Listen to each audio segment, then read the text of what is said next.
اعوذ باللہ من الشیطان الرجیم بسم اللہ الرحمن الرحیم قل هو اللہ احد اللہ الصمد لم یلد ولم یولد ولم یکن لہ کفوا احد۔ مذاہب عالم اور تصور خدا کے بارے میں ہم نے پہلی 8 ویڈیو کے اندر بات کی ہے، تو اس کا مختصر خلاصہ یہ ہے کہ دنیا کے اندر جتنے بھی مذاہب جن کے پاس کوئی مقدس کتاب موجود ہے یا وہ کسی نبی کے ساتھ اپنا تعلق جوڑتے ہیں، تو دنیا کے اندر جتنی بھی مقدس کتابیں پائی جاتی ہیں اس میں رب العالمین کی ذات کے بارے میں وہی تصور موجود ہے جو اسلام کے قرآن کے اندر رب تعالیٰ کی ذات کے بارے میں تصور ہے۔ اس میں دو رائے کوئی بھی نہیں ہے۔ جو لوگ جن کے پاس کوئی کتاب موجود نہیں ہے وہ یا تو رب العالمین کے سرے سے اس کے رب العالمین کے وجود کے انکاری ہیں، یا تو وہ ایک غلط تصور لیے بیٹھے ہیں جس کو انہوں نے اپنے اپنے نام دیے ہوئے ہیں۔ تو ان مذاہب کا ذکر کرنے کا ایک تو مقصد یہ ہے کہ ہم رب العالمین کا شکر ادا کر سکیں کہ اللہ تعالیٰ نے ان باطل نظریوں میں سے ہمیں ایک پاک صاف سچا اور ستھرا نظریہ اسلام اور پاک صاف قرآن کتاب اللہ پاک نے ہمیں دی، اور صاف ستھرا پیغمبر نبی کائنات کا امام جو خاتم النبیین ہے، سارے نبیوں کا سردار ہے، اللہ رب العالمین نے وہ نبی ہمیں عطا کیا، ہمیں اس نبی کی امت کے اندر پیدا کیا، تو یہ بڑی عزت کی بات ہے۔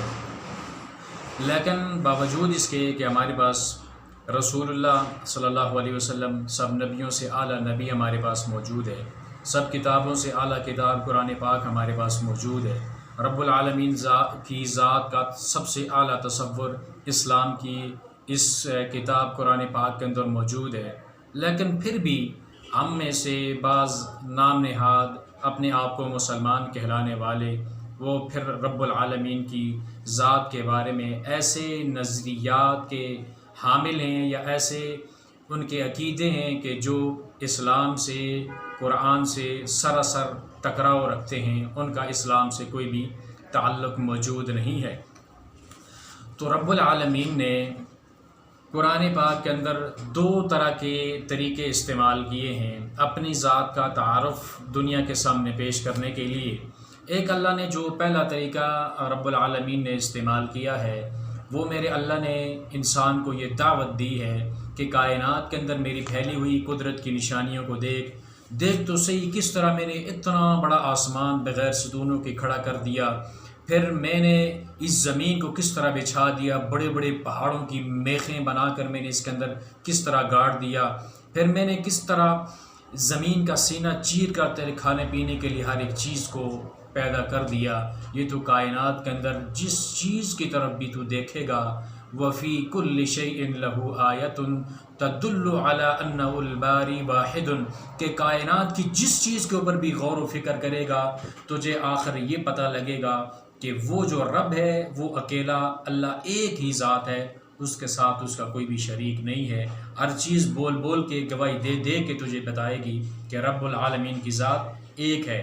اور پھر رب العالمین فرماتے ہیں وَفِي أَنفُسِكُمْ أَفَلَا تُبْصِرُونَ، دور کیوں جاتا ہے، اپنے آپ کو دیکھ لے، اپنا جو تیرا نفس ہے، تیرا جسم ہے 5-6 فٹ قد کا، 6 فٹ کا جو قد ہے اس کو دیکھ لے کہ میں نے اس کے اندر تیری کتنی نشانیاں رکھی ہیں اپنی قدرت کی۔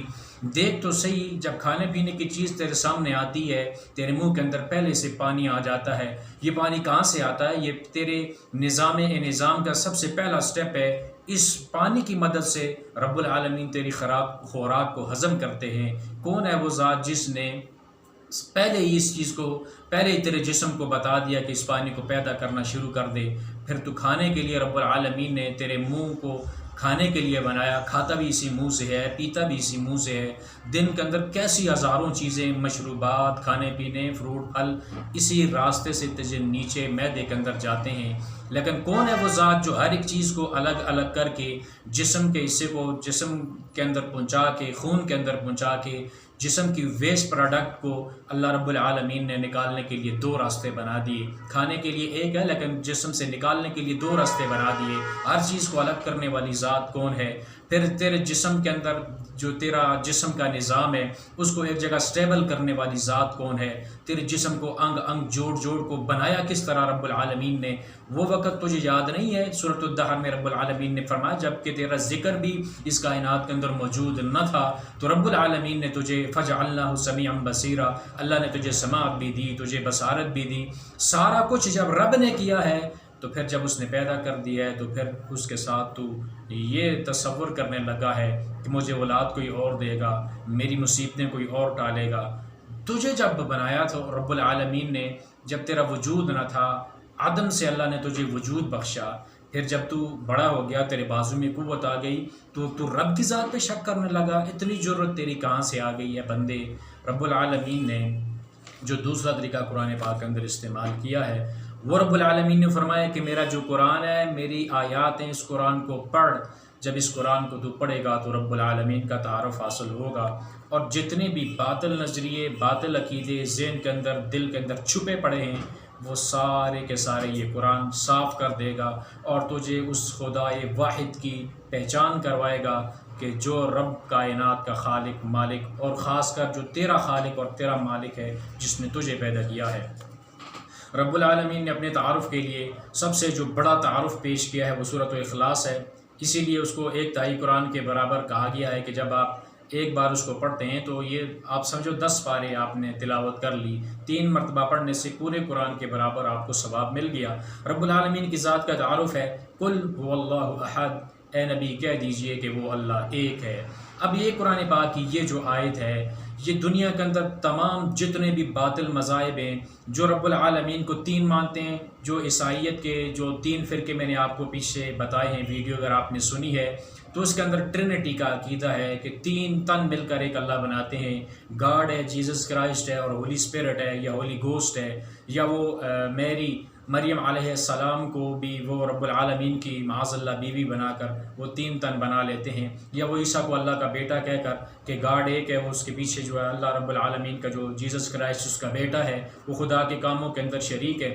تو اللہ تعالیٰ نے سورہ مائدہ کے اندر ان تینوں سارے گروہوں کا رد کیا ہے کہ جو رب العالمین کو 3 مانتے ہیں، جو رب العالمین کا بیٹا مانتے ہیں، جو رب العالمین کی بیوی مانتے ہیں، بھائی وہ رب ہے، اس کو کیا ضرورت ہے بیوی کی، اس کو کیا ضرورت ہے بیٹے کی؟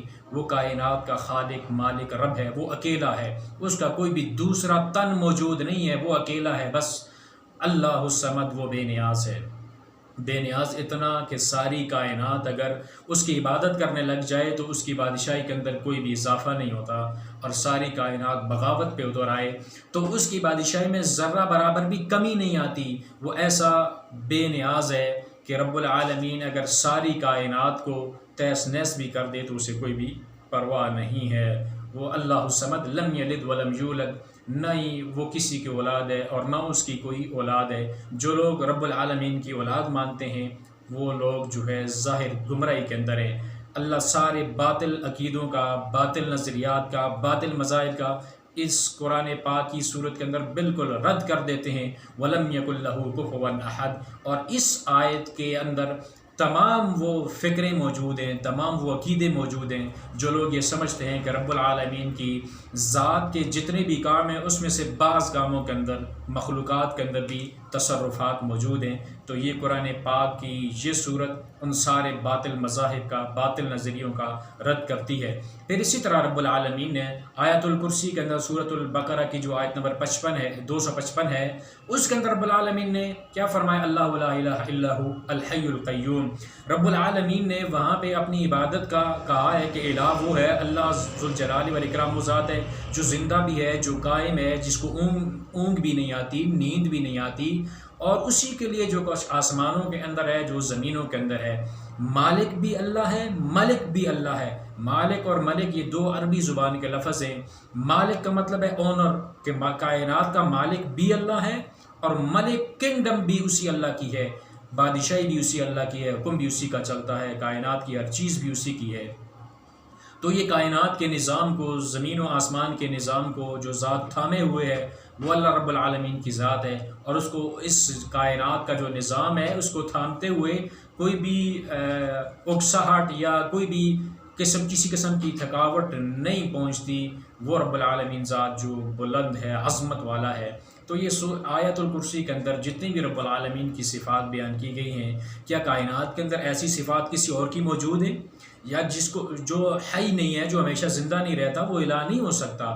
جو قائم نہیں رہ سکتا، وہ الہ نہیں ہو سکتا؟ جس کو نیند آ جائے، جس کو اونگ آ جائے، وہ کائنات کا الہ رب عبادت کے لائق نہیں ہو سکتا، اس کا کوئی بھی تصرف کائنات کے اندر نہیں ہے۔ یہ اکیلا اللہ ذوالجلال والاکرام ہے۔ جب بنایا اس نے ہے کائنات کو، تو پھر تصرفات آپ لوگوں کے اندر یا اس کی مخلوقات کے اندر کیسے ثابت کرتے ہیں؟ کہاں سے آپ لاتے ہیں ایسی دلیلیں؟ رب العالمین کی ذات کے اوپر بھی بہتان باندھتے ہوئے آپ کو شرم نہیں آتی، اور آپ کو اتنا بھی ڈر نہیں لگتا کہ کل اللہ کے سامنے پیش ہونا ہے اور رب العالمین مجھ سے سوال کرے گا، میری زندگی کے بارے میں، علم کے بارے میں سوال کرے گا؟ یہ جو دین کے نام پر لوگوں کو گمراہ کرنے کی کوشش کرتے ہیں، کیا اللہ رب العالمین کا خوف آپ کے دلوں کے اندر موجود نہیں ہے کہ اللہ کل قیامت والے دن اپنے سامنے کھڑا کر کے اکیلا ہر انسان کو کھڑا کرے گا اور ہر انسان سے رب العالمین سوال کرے گا؟ تو پھر اس رب العالمین کو کل قیامت والے دن آپ اس کے دربار کے اندر کیا جواب دیں گے؟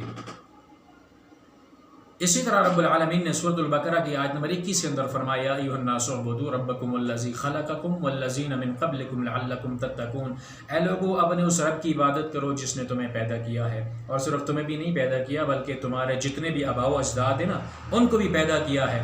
تو عبادت اسی کا حق بنتا ہے جس نے پیدا کیا ہے۔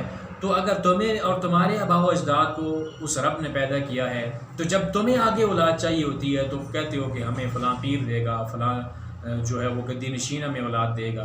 اپنی پیدائش کے اوپر غور نہیں کرتے، یا آپ سے پہلے جتنے بھی لوگ ہیں ان کی پیدائش کے اوپر آپ غور نہیں کرتے، اور جب آپ کو چاہیے تو پھر آپ کسی اور در سے جا کے مانگتے ہیں۔ یہ بڑے ظلم کی بات ہے۔ رب العالمین عبادت سارے کائنات کے انسانوں کو عبادت کی دعوت دیتے ہیں کہ اللہ کی عبادت کرو جس رب نے تمہیں پیدا کیا ہے، اور تم سے پہلے جتنے بھی اس کائنات کے اندر لوگ ہیں انہیں سب کو اللہ تعالیٰ نے پیدا کیا ہے۔ تو یہ رب العالمین کی ذات کے اعتبار سے عبادت کیا ہے؟ اب عبادت اسم جامع لکل ما یحبہ اللہ ویرضا، عبادت ایک جامع لفظ ہے۔ ہر وہ چیز جس کا رب العالمین نے آپ کو حکم دیا ہے کہ یہ کام کرو، وہ کام عبادت ہے۔ ہر وہ کام جس سے رب العالمین نے منع کیا ہے، وہ کام نہ کرنا بھی عبادت ہے۔ اس کے اندر رسول اللہ صلی اللہ علیہ وسلم کی اس بات کے اندر اطاعت بھی آ جاتی ہے کہ اللہ کے رسول نے جو آپ کو بتایا ہے جو کام کرنے کے، ان کاموں کو کرنا عبادت ہے، اور جو اللہ کے رسول نے جن کاموں سے آپ کو منع کیا ہے ان کاموں کو نہ کرنا بھی عبادت ہے۔ عبادت سوچ کی بھی عبادت ہوتی ہے، عقیدہ جو ہوتا ہے یہ سوچ کی عبادت ہے۔ پھر انسان کے جسم کی جسمانی عبادات ہیں، جس طرح نماز ہے، حج ہے، روزہ ہے، اور اسی طرح مالی عبادات ہیں جس طرح صدقات، خیرات، نذر و نیاز ہے، یہ مالی عبادات ہیں۔ تو ہر قسم کی عبادت کا اکیلا مستحق صرف ایک اللہ ذوالجلال والاکرام کی ذات ہے۔ تو عقیدے کے لحاظ سے انسان یہ سمجھے، خوف کھائے کہ بھائی جیسے رب العالمین کی ذات نقصان پہنچاتی ہے، ایسے مجھے فلاں درخت نقصان پہنچا سکتا ہے، فلاں قبر نقصان پہنچا سکتی ہے، فلاں پیر یا فلاں بندہ جو ہے وہ پہنچی ہوئی سرکار ہے، مجھے وہ نقصان پہنچا سکتا ہے۔ تو اس طرح کی سوچ رکھنا یہ بالکل غلط سوچ ہے، قرآن سے بالکل ٹکراتی ہے۔ اور یہ سوچ رکھنا کہ میں مشکل کے اندر جو ہے کسی کو بلاؤں گا تو وہ میری مدد کرے گا، چاہے وہ کوئی بھی ہو، آپ اس کو پیر کا نام دیتے ہیں، آپ مخلوقات میں سے کوئی بھی ایسی چیز ہے جس کو آپ بلاتے ہیں تو وہ آپ کی مدد کرتا ہے، تو یہ جو عقیدہ ہے یہ اسلام کا نہیں ہے، بلکہ یہ تو ہندوازم کے اندر عقیدہ پایا جاتا ہے کہ ان کی کتابوں کے اندر جو ایک خدا کا تصور موجود ہے اس کے مقابلے میں انہوں نے دنیا کی ہر چیز کو ایک خدا بنایا ہوا ہے۔ سانپ ان کا خدا ہے، آگ خدا ہے، سورج خدا ہے، چاند ستارے ان کے خدا ہیں، درخت ان کے خدا ہے، تاکہ انسان کو بھی بعض اوقات وہ بھگوان کا درجہ دے دیتے ہیں۔ تو یہ اسلام کا عقیدہ تو نہیں ہے۔ اسلام تو یہ کہتا ہے کہ جب آپ کو کوئی مصیبت پہنچے تو صرف اللہ رب العالمین کی ذات کو پکارو، کیونکہ وہی رب العالمین مصیبتوں کو دور کرنے والا ہے۔ قرآن پاک کے اندر رب العالمین نے سورہ فاطر کی 13 اور 14 نمبر آیت کے اندر رب العالمین نے ارشاد فرمایا یولج اللیل فی النہار ویولج النہار فی اللیل وسخر الشمس والقمر کل یجری لاجل مسمى ذالکم اللہ ربکم لہ الملک والذین تدعون من دونہ ما یملکون من قطمیر ان تدعوہم لا يسمعوا دعاءکم ولو سمعوا ما استجابوا لکم ویوم القیامۃ یکفرون بشرککم ولا ینبئک بمثل خبیر۔ رب العالمین وہ ذات ہے جو دن اور رات کو بدلتا ہے۔ کہ کائنات کے اندر کوئی ایسا ہے جو دن اور رات کو بدل کے دکھائے؟ آپ کے جو سمجھتے ہیں کہ جن لوگوں کے پاس تصرف موجود ہے وہ روحوں کے تھیلے کھینچ کے فرشتوں سے لے آتے ہیں، لوگوں کو زندگیاں دوبارہ دے دیتے ہیں، ڈوبی ہوئی بارات کو دوبارہ واپس لے آتے ہیں، کیا وہ دن کو رات اور رات کو دن بنانے پہ قادر ہیں؟ کیا کوئی ایسا ہے جو رات کے 12 بجے سورج نکال کے دکھا دے یا دن کے 12 بجے وہ گپ اندھیرا کر کے دکھا دے؟ کوئی ایسا ہے کائنات کے اندر؟ ایسے ہی فضول کے آپ نے وہ عقیدے بنائے ہوئے ہیں جو قرآن سے واضح ٹکراتے ہیں۔ آپ کو پتہ ہے، اللہ کا خوف کریں، ایسے لوگوں کو گمراہ کرنے کی کوشش نہ کریں۔ والذین تدعون من دونہ ما یملکون من قطمیر، اللہ کے علاوہ جن کو بھی تم پکارتے ہو رب العالمین فرماتے ہیں وہ قطمیر کے بھی مالک نہیں ہیں۔ قطمیر کس کو بولتے ہیں؟ کہ کھجور کی گٹھلی، جب آپ کھجور کھا لیتے ہیں تو کھجور کی گٹھلی کے اوپر جو چھوٹا سا پردہ ہوتا ہے وہ پردہ قطمیر ہوتا ہے۔ تو جن کو تم اللہ کے علاوہ پکارتے ہو وہ تو قطمیر کے مالک بھی نہیں ہیں، تو آپ ان کو کس طرح رب العالمین کی ذات کے بارے میں تصرفات کا عقیدہ رکھتے ہیں؟ اسی طرح رب العالمین سورۃ الحج کی آیت نمبر 73 کے اندر فرماتے ہیں یا ایھا الناس ضرب مثل فاستمعوا له ان الذين تدعون من دون الله لن يخلقوا ذبابا ولو اجتمعوا له وان يسلبهم الذباب شيئا لا يستنقذوه منه ضعف الطالب والمطلوب۔ مثال دے کر رب نے سمجھایا ہے کہ جن کو تم اللہ کے علاوہ پکارتے ہو نا، یہ سارے مل کر ایک مکھی بھی نہیں بنا سکتے۔ ارے مکھی بنانا بڑے دور کی بات ہے، مکھی کے 2 پر ہوتے ہیں، مکھی کا جسم ہے، مکھی کا سر ہے، مکھی دیکھتی ہے، کھاتی پیتی ہے۔ مکھی اگر کوئی چیز آپ سے لے کے کھانے پینے کی اڑ جائے، کائنات ساری لگ کے اس کے منہ سے وہ چیز، وہ نوالا چھین نہیں سکتی، تو پھر آپ کس طرح کہتے ہیں کہ یہ کائنات کے لوگ ہیں جو اولاد بھی دے سکتے ہیں، مشکلیں بھی ٹال سکتے ہیں، دکھ میں ان کو آپ بلا بھی سکتے ہیں؟ تو یہ غلط سوچ ہے، اس سوچ کو بدلیں، اللہ کے قرآن کے خلاف ہے۔ آپ نے مرنا ہے، اللہ کے سامنے پیش ہونا ہے۔ اسی طرح رب العالمین نے سورۃ النمل کی آیت نمبر 62 کے اندر ارشاد فرمایا امن یجیب المضطر اذا دعاہ ویکشف السوء الہ مع اللہ ویجعلکم خلفاء الارض الہ مع اللہ قلیلا ما تذکرون، کہ کون ہے جو مجبور کی دعا کو، مجبور کی آہ کو سنتا ہے اور پھر اس کی وہ مشکل کو، مصیبت کو دور کرتا ہے، اور تمہیں زمین کے اندر جس نے خلیفہ بنایا ہے، کیا رب العالمین کی ذات کے ساتھ کوئی اور بھی الہ ہے؟ جو تم نے الہ بنا رکھیں بھائی وہ عبادت کے لائق نہیں ہے، عبادت کے لائق صرف ایک اکیلا رب العالمین کی ذات ہے۔ پیارے پیغمبر جناب محمد الرسول اللہ صلی اللہ علیہ وسلم کی حدیث صحیح بخاری کتاب و تفسیر کے اندر موجود ہے، حدیث نمبر 4477 ہے۔ آپ سے پوچھا گیا کہ اللہ کے حبیب کائنات کے اندر سب سے بڑا گناہ کون سا ہے؟ تو پیارے پیغمبر نے فرمایا ان تجعل للہ ندا وہو خلقک، کہ تو اللہ کے ساتھ کسی اور کو شریک بنا لے حالانکہ پیدا اس نے تجھے کیا ہے۔ یہاں پہ بھی پیغمبر نے وہی بات کی ہے جو رب العالمین نے سورۃ البقرہ کی آیت نمبر 21 کے اندر اللہ رب العالمین نے بات کی تھی کہ عبادت کرو اللہ کی کہ جس نے تمہیں پیدا کیا۔ تو سب سے بڑا گناہ یہ ہے کہ جس نے تمہیں پیدا کیا تم اس کی عبادت کے اندر کسی اور کو شامل کر لو، تم خوف کسی اور سے رکھو، تم جو ہے پکارو تو کسی اور کو پکارو، تم دعا مانگو تو کسی اور سے مانگو، تم سجدہ کرو تو کسی اور کے سامنے سجدہ کرو، تم اولاد مانگو تو کسی اور سے اولاد مانگو۔ یہ سب سے بڑا گناہ ہے۔ پیدا تمہیں رب نے کیا ہے، تمہاری جسم کی ہر ضرورت کو اللہ نے ماں کے پیٹ کے اندر پورا کیا، جب ماں کے پیٹ سے باہر آئے اللہ نے ماں کی چھاتی کے اندر دودھ پیدا کر کے تمہارے رزق کا بندوبست کیا، پھر اور بڑے ہوئے تو اللہ نے زمین کا سینہ پھاڑ کے تمہارے رزق کا بندوبست کیا۔ تو اب جب بڑے ہو گئے، ساری چیزیں اللہ کی استعمال کر کے، ساری خوراک اللہ رب العالمین کی پیدا کردہ کھا کے آپ یہ کہتے ہیں کہ میری مصیبتیں کوئی اور ٹالے گا؟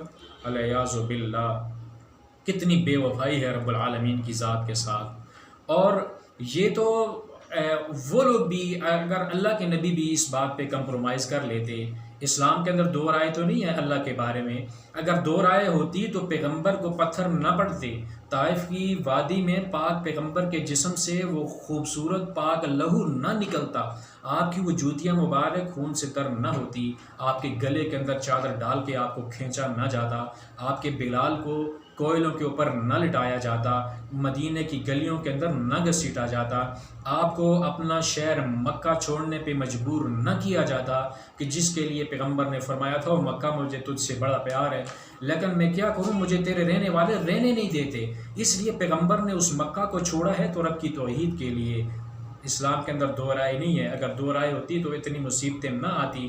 وہ لوگ بھی تو یہی کہتے تھے اجعل الآلہۃ الہا واحدا ان ھذا لشیء عجاب. سورۃ الصاد کی آیت نمبر 5 ہے کہ تم کہتے ہو کہ ایک الہ ہے جو ساری مصیبتیں، مشکلیں، ساری عبادات اسی کے لیے، سب کچھ اسی سے مانگو.